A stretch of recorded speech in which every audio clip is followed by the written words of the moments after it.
मैं डॉक्टर हरिश्चंद्र, सहचारी हिंदी, राजकीय कन्या महाविद्यालय कोटपुतली, आपको पूर्व में बालकृष्ण भट्ट की कुछ व्याख्या बता दी गई थी। अब आगे वाली जो व्याख्या है वो है, अब अपनी हिंदी की ओर आइए। इसमें संदेह नहीं, विस्तार में हिंदी अपनी बहनों में सबसे बड़ी से लेके कविता के अंश में हिंदी का साहित्य बहुत चढ़ा हुआ है तथा संस्कृत से कुछ ही न्यून है, किंतु गद्य रचना प्रोज हिंदी का बहुत ही कम और पोज है। ये व्याख्या है, याद कर लीजिए। याद करना बहुत महत्वपूर्ण है। देखिए क्यों कि ये एक बहुत ही महत्वपूर्ण समय है जिसमें सरकार द्वारा, राज्य सरकार द्वारा महाविद्यालयों में ऑनलाइन क्लासों को चला के व्हाट्सएप, यूट्यूब, जूम इत्यादि से बच्चों तक महत्वपूर्ण जो चीज़ है वो पहुँचे। इसलिए आपको इन चीज़ों को पढ़ना, सुनना, एक बार नहीं, दो बार नहीं, 3 बार आप उनको सुनिए। समझ में नहीं आता हो तो पूछिए। तो ये व्याख्या है, ये बालकृष्ण भट्ट द्वारा साहित्य जन समूह के हृदय का विकास है से लिया गया है। इसमें साहित्य को समाज की भावनाओं को प्रतिबिंब बताया है। समाज के भाव, विचार, कार्य, पद्धति, चिंतन जैसा होता है साहित्य वैसे सब प्रस्तुत किया जाता है। साहित्य समाज आचार विचार अलग थलग हो ही नहीं सकता, उससे अलग नहीं हो सकता, और वो विचारों को आगे क्या करता है, बढ़ाता रहता है। भारत की विभिन्न भाषाओं भी अपने विचारों को व्यक्त किया है। जो भाषाएं क्या करती है, जनमानस के हृदय की भावनाओं के अनुसार क्या करती है, उद्भूत होती है। जैसे पद्मावत और पृथ्वीराज रासो की जो भाषा है पर विचार करते हैं तो पद्मावत की भाषा रसपूर्ण है, रासो की भाषा वैशिष्ट रहित है, और उसमें क्या है, विभिन्न मतांतरों के क्या करते हैं, विकास के साथ विभिन्न प्रांतों की मराठी, गुजराती, बंगाली आदि भाषाओं का भी क्या है, विकास की मान्यता देकर भट्ट जी अपने आग्रह करते हैं। और उर्दू को भी क्या है, इस दृष्टिकोण में रखते हैं। हिंदी और उसकी बोलियां तथा हिंदी के गद्य पद्य की अपने को स्पष्ट टिप्पणी की गई है। और क्या कहते हैं, भट्ट जी कहते हैं कि अब हम अपनी हिंदी के विषय में क्या करते हैं, विचार करते हैं।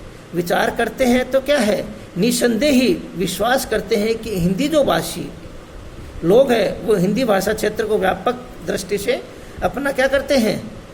अन्य बहनें जो है, कौन कौन, बंगाली है, गुजराती है, मराठी है, पंजाबी है आदि की क्या है, अपेक्षा बहुत बड़ी है।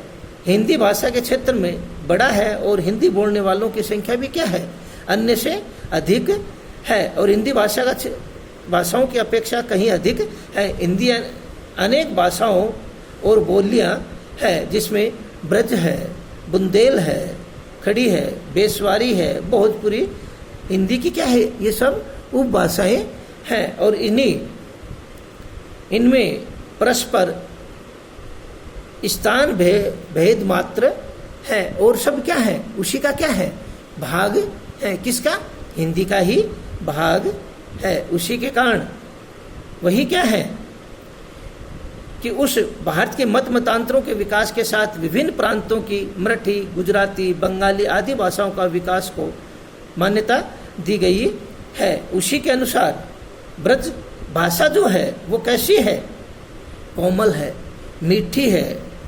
इसी के कोमलता और मिठास इतना अधिक है कि भट्ट जी क्या करते हैं, उसको जनानी जो बोली है, स्त्री की बोली की संज्ञा प्रदान करते हैं, क्योंकि ब्रज का साहित्य में श्रृंगार रस की क्या होती है, प्रधानता होती है। उस प्रधानता के कारण अन्य रसों का वहाँ क्या है, अस्तित्व है। इसी के कारण श्रृंगार प्रधान होने के कारण ही ब्रजभाषा भट्ट को जनानी बोली मानते हैं। उस जनानी बोली के कारण ही भट्ट जी कहते हैं क्या कि कविगण जो हैं, जिस भाषा और बोली का वे रचते थे, वह बोली केवल क्या थी, बुंदेलखंडी थी। ये बुंदेली बोली भी ब्रजभाषा का ही एक क्या है, रूप है, उसी का एक भाग है। उसी के कारण क्या है, उनके कारण ही उस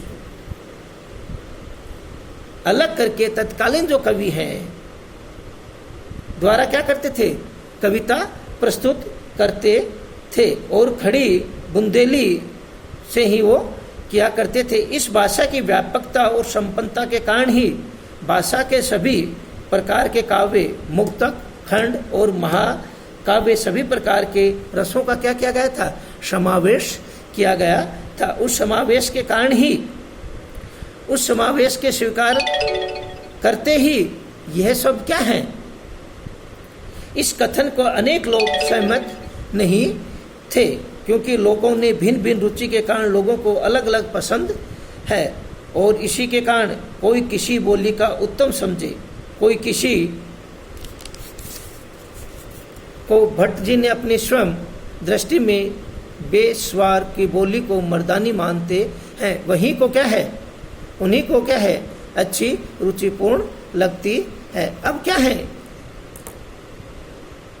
भट्ट जी क्या कहते हैं कि हिंदी की कविता का जो परिणाम है, दृष्टि है, अन्य भाषाओं की अपेक्षा क्या है, भारी है, भारी मानते हैं। अर्थात मराठी, गुजराती, बंगाली भाषा प्रस्तुत काव्य साहित्य की अपेक्षा हिंदी के रचा गया काव्य क्या है, बहुत अधिक है। उनसे क्या है, अधिक होने के कारण हिंदी काव्य की संस्कृत से परिमाणात्मक तुलना करते हैं तो हिंदी कविता संस्कृत काव्य से कम ही आंकते हैं। फिर भी हिंदी का काव्य अन्य भारतीय भाषाओं में क्या है, अधिक है, अधिक रचा गया है। वह गुणात्मक दृष्टि से गद्य रचना अर्थात प्रोज बहुत ही कम रचा गया है और जो रचा गया है वह गुणात्मक दृष्टि से पहुंचा है। भट्ट जी के समय हिंदी गद्य की रचना करने वाले बहुत कम थे। अधिकतर साहित्यकार क्या है, ब्रज जो भाषा है उसी को क्या करते थे, काव्य रचना करते थे। हिंदी की अर्थात जो विधाएं थी, गद्य की जो विधाएं हैं, कहानी, उपन्यास, नाटक, निबंध आदि विधाओं का सही ढंग से विकास नहीं किया।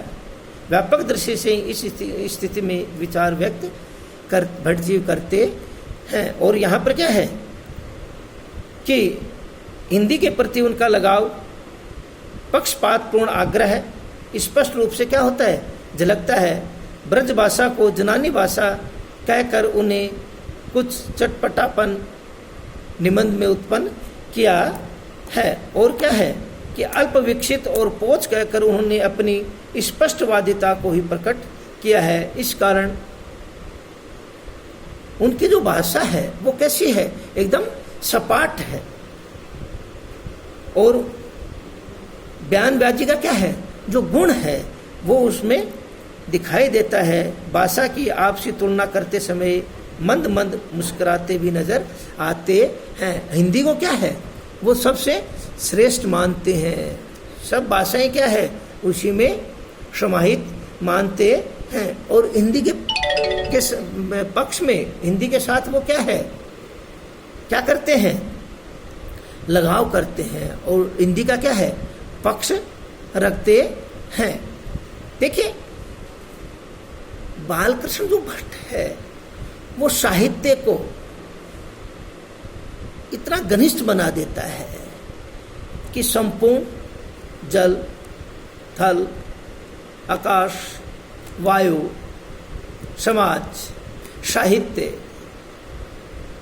भाषा सभी को क्या कर लेता है, उसमें समाहित कर लेता है और उसी को क्या करता है, महत्वपूर्ण बताता रहते हैं। इसी प्रकार से उन्होंने भाषा को भी, हिंदी को भी क्या है, सब भाषाओं में क्या है, श्रेष्ठ माना है। जैसे पीछे पढ़ के आए हो कि रामायण का जो वाल्मीकि है उसको साहित्य वाले मिल्टन और वो हैं, उससे क्या माना गया है, बहुत ऊंचा माना गया है, बहुत महत्वपूर्ण माना गया है। उसी प्रकार से भाषाओं में भी हिंदी जो है वो अपने आप में क्या है, श्रेष्ठ है, अधिक मानी गई है। यही क्या है कि उन बालकृष्ण भट्ट का जो है सोच जो है, समझ जो है, व्यक्ति को उसके और प्रभावित करने का जो कारण है वो क्या है, सब किसमें है, उनकी निबंध की कलाओं में है। उसी से क्या है कि वो व्यक्ति को इतना बता देता है कि व्यक्ति केवल वो जो बता रहे हैं, जो भारतीय साहित्य में है, भारतीय परंपराओं में है, भारतीय पुराणों में है, भारतीय भाषाओं में है, वो चीज़ उसमें क्या कर देते हैं, समाहित कर देते हैं। उस समाहित होने के कारण ही उनका जो निबंध है वो इतना प्रभावित कर देता है कि व्यक्ति उसको पढ़ने पर उसका जो ब्रेन है, दिमाग जो है, सोच जो है, विचार जो है, वो क्या होता है, उसी के अंदर लगा रहता है और उसी में वो क्या करता है, उस चीज़ को पढ़ता है।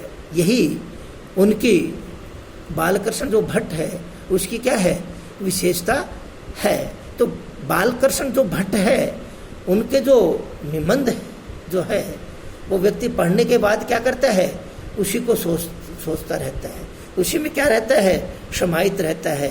और उनकी जो भाषा है वो कैसी है, सपाट है, बयानी है और उसमें क्या दिखाई देता है, गुण दिखाई देता है। उसी के कारण क्या है, वो अपने निबंध को लोगों को, पढ़ने वालों को, पढ़ाने वालों को क्या करता है, प्रभावित करता है। ये क्या है कि बालकृष्ण भट्ट का जो